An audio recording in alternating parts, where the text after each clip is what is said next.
Welcome to Culture. I want to welcome our guests from the American Caribbean Chamber of Commerce. Let me explain a little bit more about what Culture is about and why we decided to put the show together.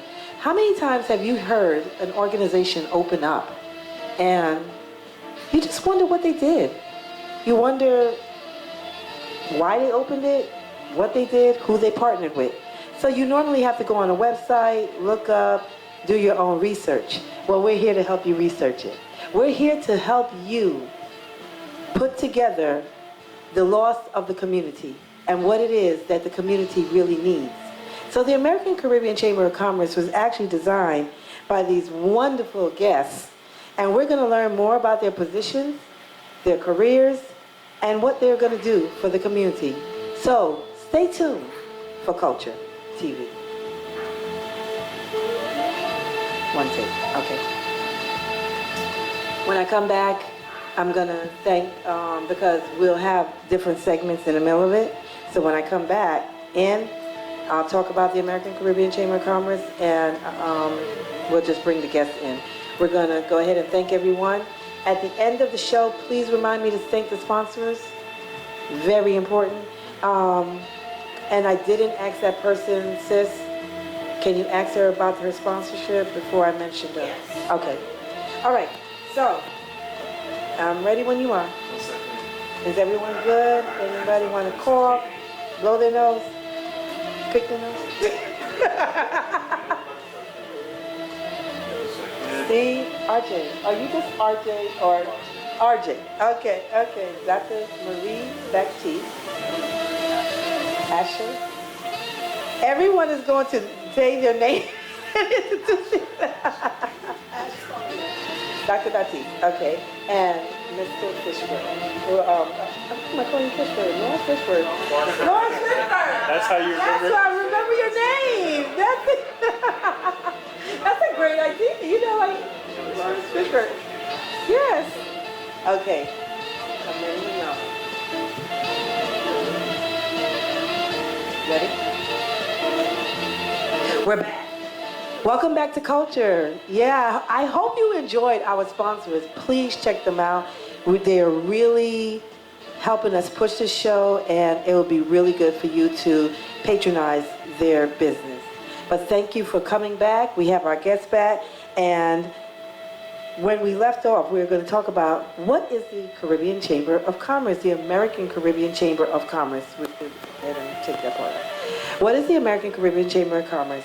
So I'm going to read it from their website. The American Caribbean Chamber of Commerce was founded in Houston, Texas. It is a nonprofit organization that promotes commercial relations between Caribbean and the United States. Now, you heard the name, so now we're going to just call it ACCC. That's 3 C's, ACCCC. Because when you look for our website, and when I say we, I am the community director of the American Caribbean Chamber of Commerce. So ACCC.global. ACCC promotes the development of Caribbean businesses in Texas and out of Texas. And we will be updating that on the site because we're not just based here in the Texas area. We're going to be based all over the U.S. and we will give you the locations that we are based in your city and your state. The Associated Business Community works in the Texas economy, which is a second place after the California.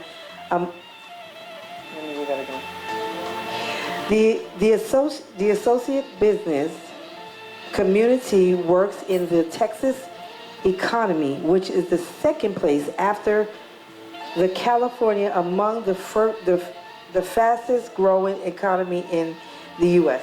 Okay, let's change that because somehow. Okay. Basically,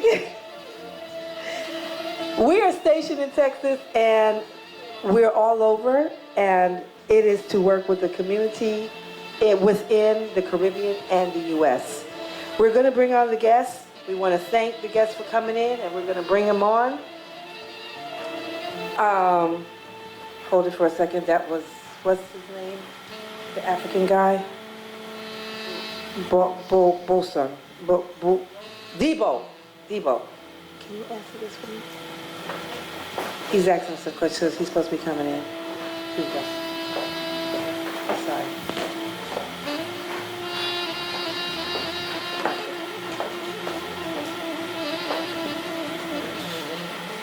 So she just took my question, so we have to do. All right. 3, 2, 1. Okay. Welcome. We want to welcome our guests. Okay, we have here the founders and the president of the American Caribbean Chamber of Commerce. So I'm going to let them introduce themselves. This way I will not mess up anyone's name. That's the best way to not mess up someone's name. Let them introduce themselves. And you know what? I have to say this beautiful lady's name. I'm going to start from the left, and we're going to work our way through, on down. And this beautiful lady is Dr. Baptiste. Now, her first name is Marie. Her middle name is Asher, or is Marie Asher? Marie Asher Baptiste. And I have to brag on her a little bit because when I met this wonderful woman, she was so kind and really believed in the community, and just to see the work she's done on her own, she's phenomenal alone, and we really have to interview her by herself later on because she does so many dynamic things. So, Dr. Baptiste, I want to thank you so much for coming on. There you go. Say hello to the audience. Thank you so much. I really appreciate to have the opportunity to be before a great group of people. And the same thing for you, Miss Bridget. You are wonderful. And I know that the impact that you will do in our global society because of your heart and your diligence to help our humankind. Thank you. Our next guest, we're going to pass it on now. Thank you. I'm sorry. Thank you, everyone. And thank you for speaker, the chamber, cabinet. Everybody not here, but I apologize for that. I think the other founder, she have an emergency, so that's the reason why she not make it today, but she gonna be here next time. Thank you, everyone who's watching us now or in the future.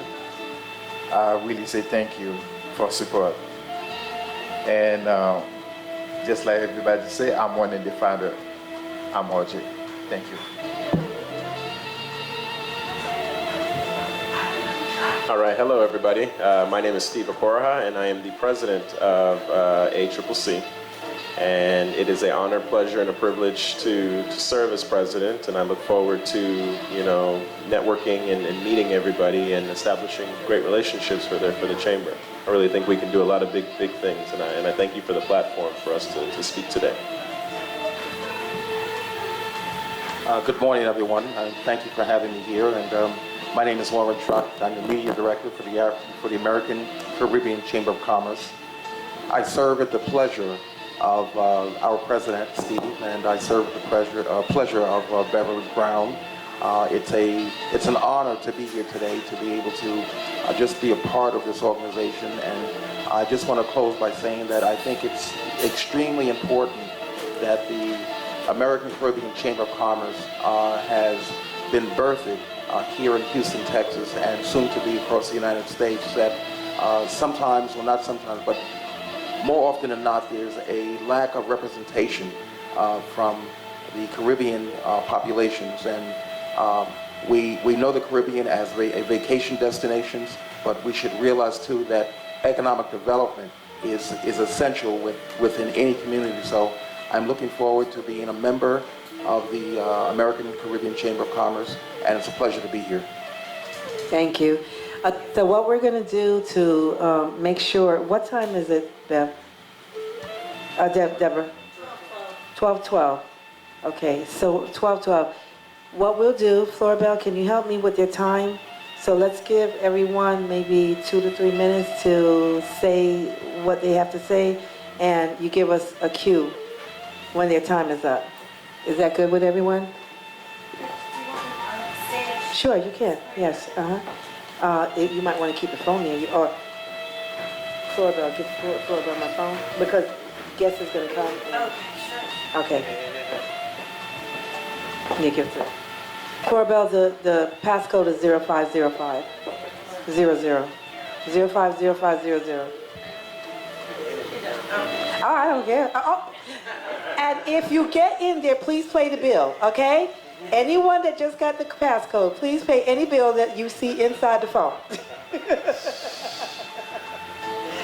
Okay, y'all, let's talk. Who want to answer the question? What is a Caribbean? Well, what is a Chamber of Commerce? Because we have so many Chamber of Commerce out here. Now, Texas, I have to say, y'all are ranking Chamber of Commerces out here. But what is a Chamber of Commerce? Who would like to answer that question? You can answer that. Okay. And you are? Lawrence Rice. I publish the Rice Business Report. I produce the Rice Business Report radio program, and I do a host of other things, but we won't go into that. But specifically to the question, Chamber of Commerce is a collective body of businesses that come together as like-minded individuals who are looking forward to network together and be able to bring more exposure to the chamber, number one, and secondly to their businesses as well. And it's designed, the chamber is designed to be able to promote businesses who are chamber members, be able to promote chamber membership, be able to enhance the stability of each business that's a member of the chamber, hoping to build a stronger economic base for those particular business owners. Awesome. Okay. And you want to pick back up on that? Sure. You know. Thank you so much, Mr. Rice. That's correct. That's part of it. Another opportunity that a chamber gives you is a 5-6. And as being a 5-6, you have, number one, the right for you to make a decision when it comes to your collective bodies of businesses to advocate on behalf of policies and procedures that's going to take place to help expand the business. Number three, you are allowed for you to actually come up with proposed policies and taxes that either is going to increase or how it's going to impact business. But if, you know, when we're talking other money, it's all vegetarian.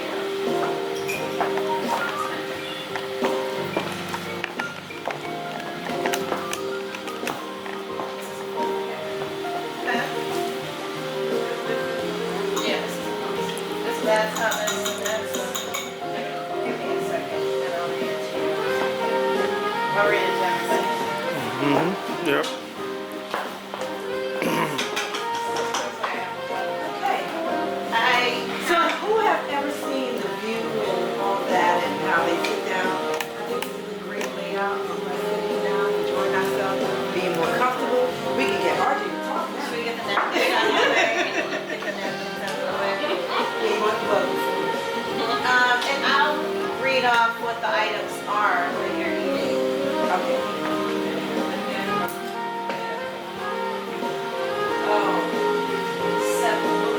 Pastry, gluten-free, peppermint,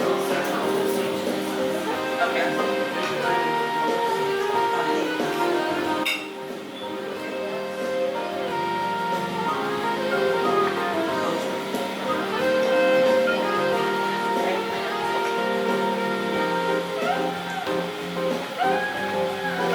All right.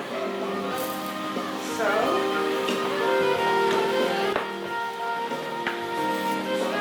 I'm ready when.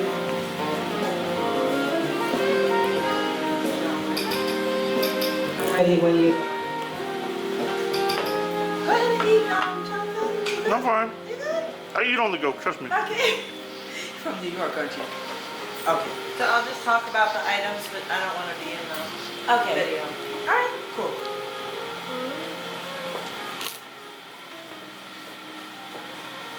Is this a good, Philip, is this good for me, or do you need me to sit at the end? Yeah, I don't like the empty chairs. Okay, at the end. Deborah, can you sit? Karen, Just do move y'all up a bit. want Karen be in the set too? Well, we need chairs for you. Fill the chairs. Yeah, okay.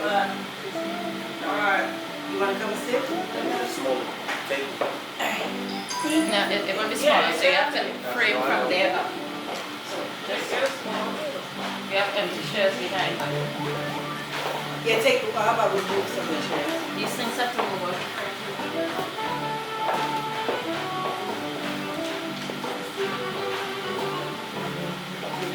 You know, the glass. And, yeah, the glass was. Yeah. Where's the best one? Yes. Hello. No, we should here small. Yeah. No, before you move. No, your face is here. It's just not that there. All these things are the frame.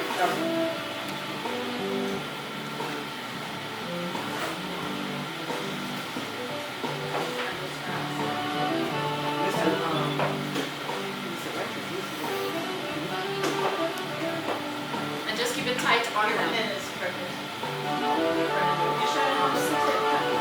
down. Pretend like you like each other. We need to take this chair. Yeah. Just look. Yeah, your back is all together.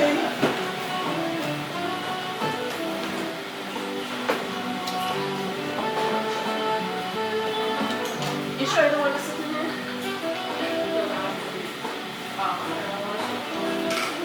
Okay. All right. I'm ready to move.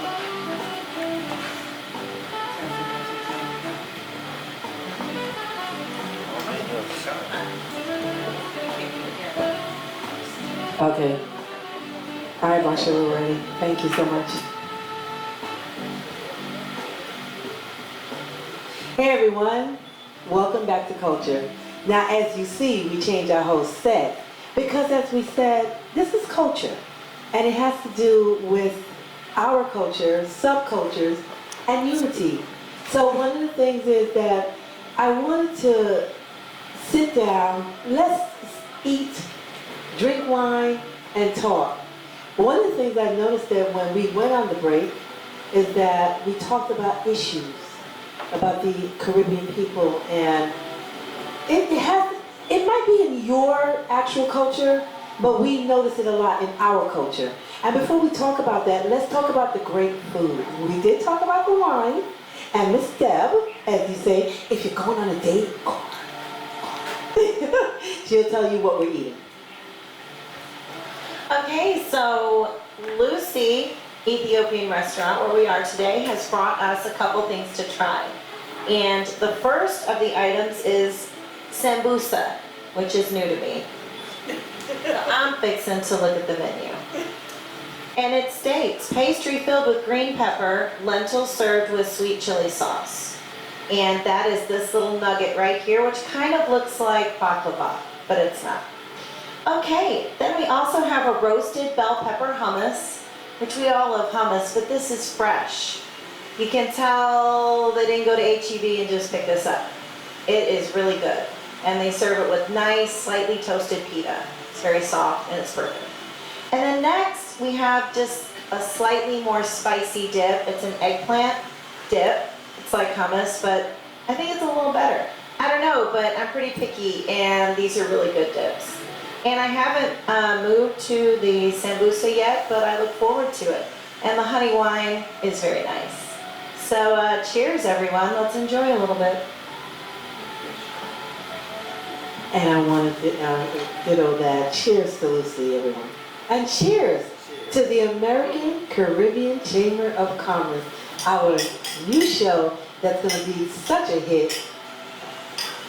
Oh, and also, I haven't told you, you are going to be able to watch this on your Roku stick and your Fire Stick. So stay tuned for that information. Well, as I said, we have a little joke about me, Rosie. And Rosie, who ever watched the Jetsons? Okay. Do y'all remember Rosie the robot? So my friend, sister, we're roommates, and she will call me when I get into my little thing. She's like, Rosie the robot. So Rosie is nosy. You think Rosie isn't paying attention, but Rosie pays attention. And one of the things I paid attention to is when we brought up the issue, and it shouldn't be an issue, but it needs to be addressed, the elephant in the room, on how us as Caribbean people miss out on so many different opportunities. And why is that?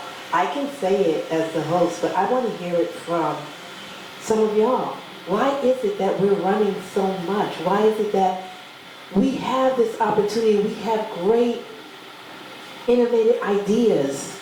We come out. It's not hard for us to put it together, but for us to actually make it legal and take it to the next level, why is it that we run so much from it? Who would like to answer that question? This camera right here.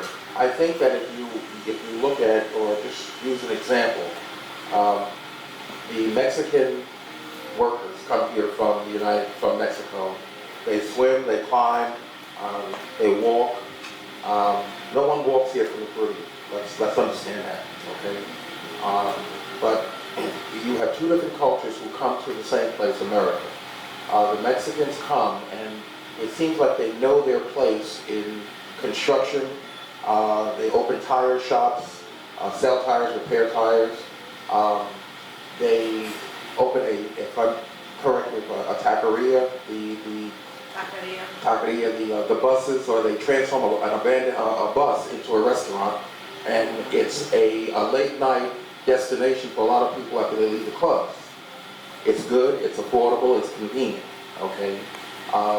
As opposed to people who migrate to, in my opinion, people who migrate here from the Caribbean, they come and automatically, as a Native American, I think that the language barrier, the issue of language, is a big impediment.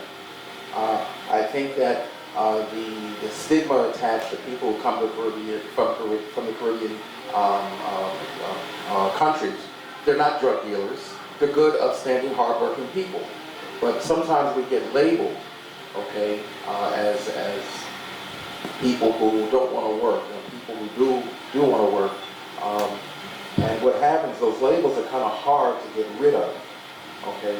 And what we see now is that I've never met a Mexican person who wasn't working, whether at a taqueria, whether doing construction, and by the way, they do wonderful construction, okay? They work together. There's a lot of unity there, okay? They are unified 101.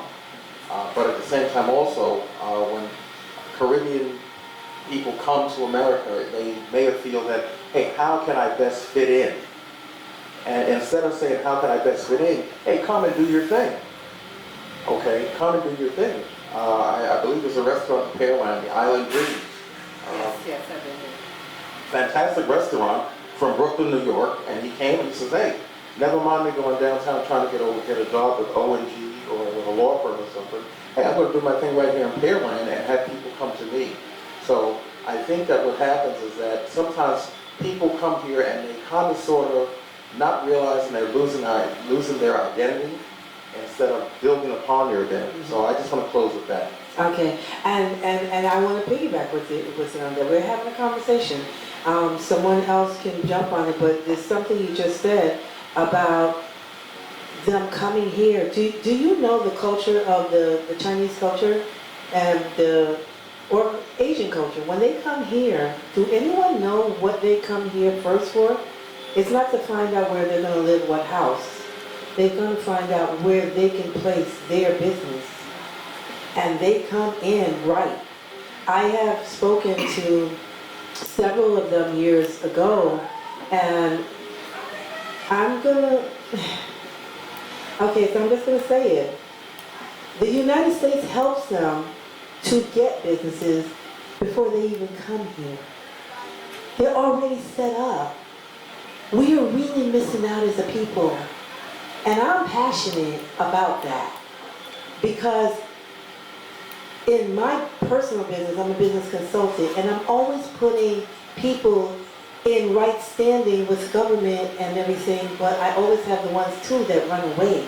I mean, what can we do to assure them that, especially our Caribbean people, because you just heard, one culture is taking advantage of this. And I don't think they're the only ones. We're the only ones that don't want to We're afraid. We don't trust. And we talk about that all the time. So what can we do as the American Caribbean Chamber of Commerce to say, you can trust us. Let us do this for you. Sure, absolutely. I can shed some light on that. And that's exactly what the American Caribbean Chamber of Commerce is here for. Is we need to expose a lot of these opportunities to those who are underserved and those who don't typically know about these opportunities. One of the reasons we came together is to make sure that the Caribbean population is privy and informed about a lot of the opportunities that other communities take advantage of. So that is the aim and the goal of ACCC, is to make sure that we not only try to build a collection of more of these opportunities and let people know how to strategically put yourself in a position to be able to take advantage of those grants and those sponsorships and a lot of those things that a lot of other communities take advantage of. We are trying to make sure that we have a seat at the table. And we have, access to those things, because we don't see a lot of that. And it's a mixture of, just the common, day-to-day business that other cultures have been taking advantage of, and they're just used to seeing those people, but they're not used to seeing us. So that's one of the things we need to do, is we are making sure that our people also have a seat at the table as well. Yes, good. And one of the things I want to also stress too is immigration status, because we do have great people out here that is selling, that is making and adding on to the economy. And because they have not, the reason why they don't get legalized, because they're not legal. And this is what we're here for. The American Caribbean Chamber of Commerce is here for that. We have departments that will be opening up to help you in that area. Don't let that stop you, because what it's doing is it also brings you in an abusive situation of people using your services, and now you are being taken advantage of, and you now have another problem. So let's start, doing it correctly by bringing yourself into this organization. I see the passion, and this is why I joined it, and this is why I'm out here in the community and the Caribbean community. I'm out here for you. And let's talk about the other elephant in the room, the African American community. Can I talk to y'all too? Because it's not just the Caribbean. I've seen it in the African American community, and it is time for our voices to be heard. Go ahead. Well, when you bring that up, I'm born and raised in New York City, back east. Okay. Yes, there were slaves in New York City, but not as prevalent as here in the South. African Americans here in the South were raised with, I'm probably going to get a lot of criticism over this, but with a slave mentality. Okay, sit down and shut up. Okay, and stay in your place. And those who didn't, they were either tied to the back of a F-150 and dragged down the street or hung somewhere. Okay, but I think that as it relates, the African American population here in the United States could do a much, much better job of embracing Caribbean people who come to America. The Mexicans, you'll drive down the street on a Monday morning and see Mexicans building a house, okay? And you come back on a Thursday or Friday, the walls are up, the roof is on, because they work together. They're going to live in that house. For whatever reasons, we don't roll that way. For whatever reasons. So when it comes down to economic development, in New York City, let's say, you can walk down Canal Street and you've got Chinatown on one side, and Little Italy on the other side, and they're separated by this one street, but there's economic development there, there's spending money. People are coming there, but we do not commit our dollars. The only thing we as African Americans commit our dollars to is running down to Walmart for a big flat screen TV. Okay, yes, I said it. Okay, or a cash car, or a new watch, or a new cell phone. Okay, we don't think about investing in real estate. We don't think about building houses. We don't think about anything that's going to further our gain or help build any kind of economic development in the African American community collectively. The Jewish people, they believe in economic development. They work together. The Chinese people, the Asian people come here and they say, you know something? That's a good location for a hair place. So I'm going to sell hair. And I know that African American women are going to come here and buy their hair from me. Okay? The Asian Americans, they come and they open up a restaurant selling chicken wings and french fries. And last time I checked out with Dr. Asher, chicken wings and french fries wasn't Chinese food. Okay? But they know Thursday, Friday, Saturday, we're going to be there. And Right. what happens then is that I'll segue over you. What happens, you. our kids see it, and our kids grow up doing the same. Can I say damn? Oh, I just said. Our kids say the damn things, we do the same thing. Many things are generational in that It's respect. generational, So it's and- breaking that chain There you go, also. you take it, you take it. Yeah, no worries. So I just want to say that I think when we talk about grown-ups with fear, that whole thing, scared to do big things, big moves, but the dreams are there. And I think fear stops us from doing so many things and it's not even real. It's imagined. But our past experiences, the collective, our worldview, how we see things, changing that. And I think that is a big, also a goal of ACCC. So getting people in the community to come to our events, to understand what we're here for, that we're here to bridge gaps, we're here to provide education, we're here to eradicate fear. And through education, that is the only way to regain your self-worth. And the grasp on this vast city of bread. We got so much money here, the stuff falling from the trees, but you can't make a horse drink at the well. You can only bring them to the well. So if we can bring people to our events, talk about what we can offer so that you can do better for your family and the people you're invested with every day that you don't even know you're vested in. That you can all help each other make money and grow and make this American dream a thing. Because it's your thing. It's not the American dream, it's your dream. And we're here as the ACCC to help you realize that and not be afraid. And, yeah. Thank you, Bridget. And you know, I really respect what Deborah said because Deborah hangs out with us. Deborah is more into the Caribbean community than her own culture.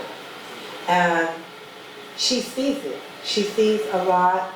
We work with a lot of people from real estate to immigration, just showing them some tricks of, okay, you don't have to run home. We can get you here legally, but you have to trust someone. And I really love the American Caribbean Chamber of Commerce and the board members on it because the ones that I see for now, they are trustworthy. And many of you might be watching.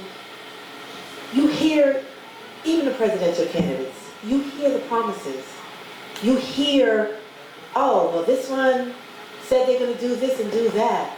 But you make us accountable when you become a member of the American Caribbean Chamber of Commerce. It's for you as members, for you as voters, for you to go to government and say, I'm making you accountable what you promised us. Because I trusted that I made the right decision. And that's the greatest thing we're fighting with the Caribbean community and African Americans is trust. And if we don't get past that, because the first person we need to trust is ourselves. And if we can't trust ourselves, we don't trust others. But that's a whole psychology breakdown right there.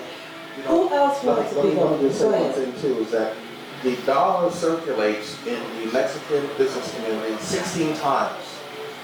16 times that dollar Wow. circulates. Mexican? 16 times. Yes, in the Mexican The community. Latino. The Latino community. In the African American community, it circulates one time. One time. And usually it ends up in the cash register at Walmart's. Okay? And let me say this. That's criminal. We're not actually beating up on the different cultures. We're showing you the opportunity that you have been missing all this time.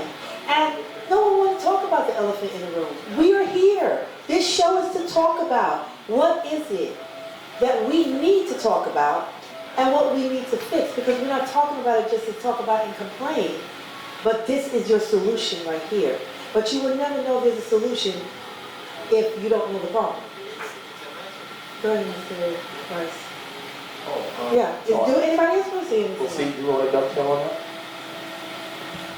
Well, I mean, you know, in order for us to excel as a people, we need to be informed. And, you know, I'll go back to the purpose of ACCC is for us to be informed and to share that information. That's the only way we're going to progress and the only way we're going to be able to take advantage of these economic opportunities. So you see other organizations that are put together for civic purposes or for professional purposes. Ours is mostly economic. You know, we want to make sure that everyone that becomes a member and all the businesses that are involved with us have those opportunities to advance and excel, and for all the members to know of other members that are also doing things that they can now patronize. It's all about self-patronage and being able to associate yourself with a group of individuals and businesses that are able to provide you with your daily needs or your vacation needs or your professional needs. So that's really what our group is about. And I love you using the word economic. Now, I'm not going to say that I'm the smartest person in the world. And words are always used, but we cannot assume everybody knows what that word means. And we could say that's a simple word, but let's break down the meaning of what is economic and what is economic development. Economic development could be, you know, anything financial or business based. So just think of your mom and pop stores, where you go to buy your clothes, your shoes, your toothpaste, your toothbrush, things of that nature. Who you patronize to, you know, where if you want to travel, are you flying Delta? Are you flying United? Are you flying Southwest? These are things that all help inject funds into the economy on a local, state, and federal level, but also within our communities, you know, there's an economic, you know, measure and value there in terms of, you know, the strength of the buying power. You know, what you'll hear is that the buying power of a different community in one sector of the economy is stronger than another. So that's really what it's about. It's where is your money going, and what is it going to, and that's the measure of economic strength. Thank you for that. And like I said, I would never guess and say you know what the word means. So you now know what economic development is.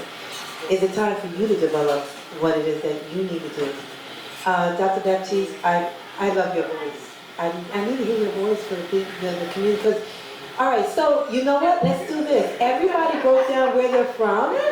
This is the voice of Haiti.